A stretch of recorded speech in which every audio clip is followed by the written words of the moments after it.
Hello, Taylor Elwood here, and today I want to talk about the importance of valuing yourself and what it means to value yourself.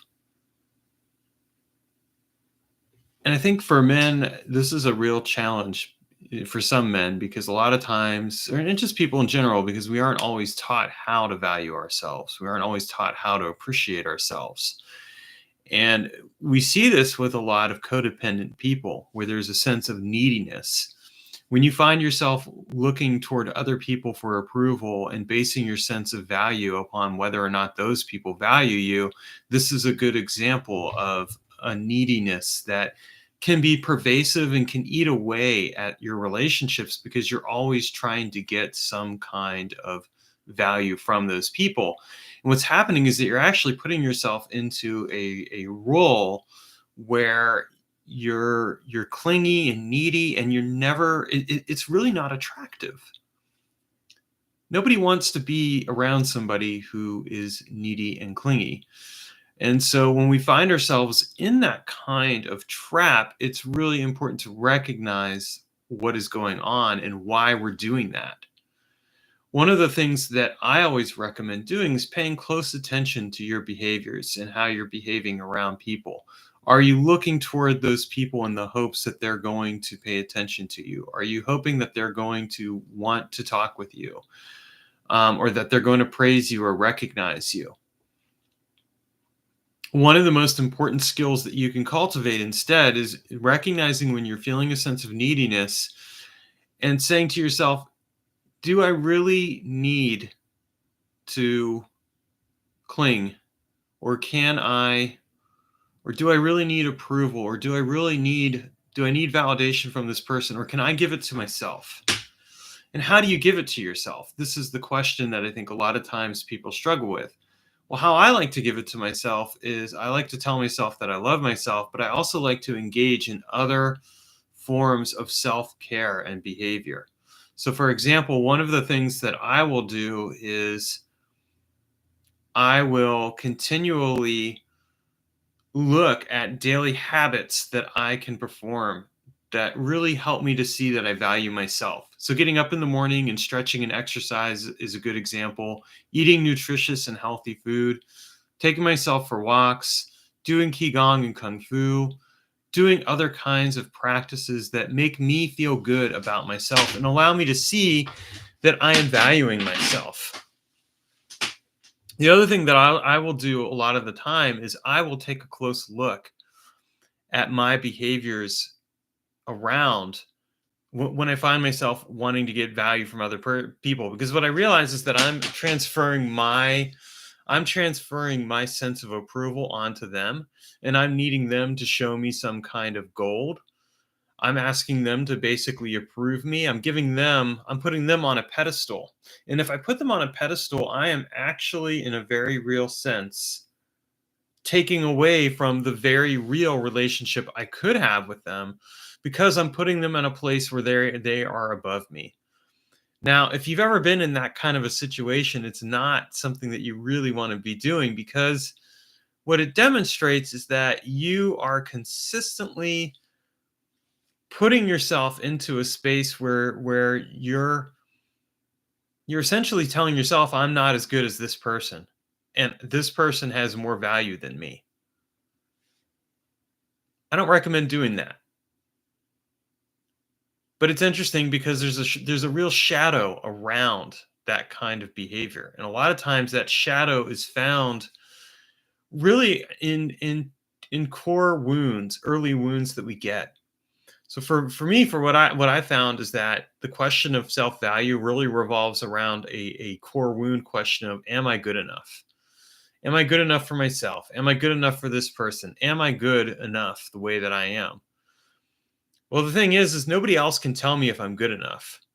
Now, at one time as a kid, I valued, how my parents felt about me. We all do. We want our parents to approve of us, and when they don't, it can be very wounding. But the thing is this is where we have to learn how to reparent ourselves. We have to become a parent in our own lives, and we do this by taking responsibility for ourselves. We do this by recognizing that the only person who can truly assign value is going to be myself. No one else can do it. I can hope that they'll give me value. I can wish that they would give me value. I can look for it. But even if that person is praising me until they're blue in the face, nothing they say is going to make me feel better about myself.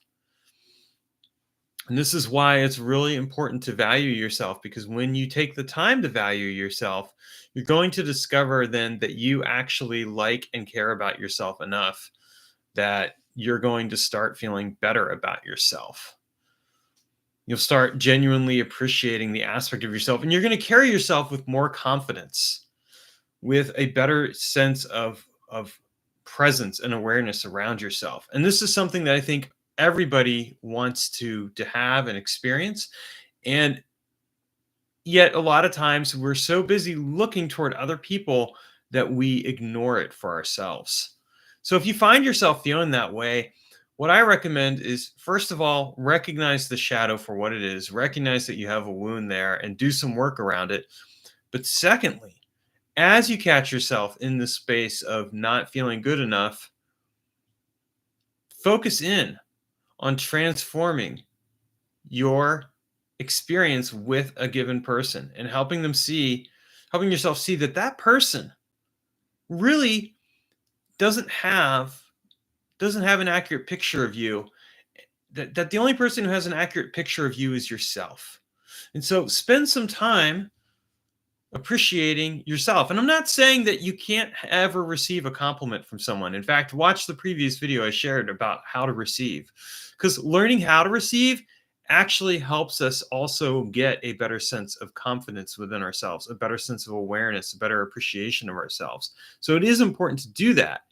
But what I am saying that those we have to balance that with an appreciation of ourselves, a healthy sense of confidence where we're healing ourselves. And this isn't narcissism, okay? Because narcissism is a person who has like a very inflated ego, but they're very tender and sensitive deep down because they have this pain within them. And so like if you poke them, a lot of hot air comes out and they're suddenly like they're hurting so badly because their core wound has been revealed and they can't stand it. We're not talking about that.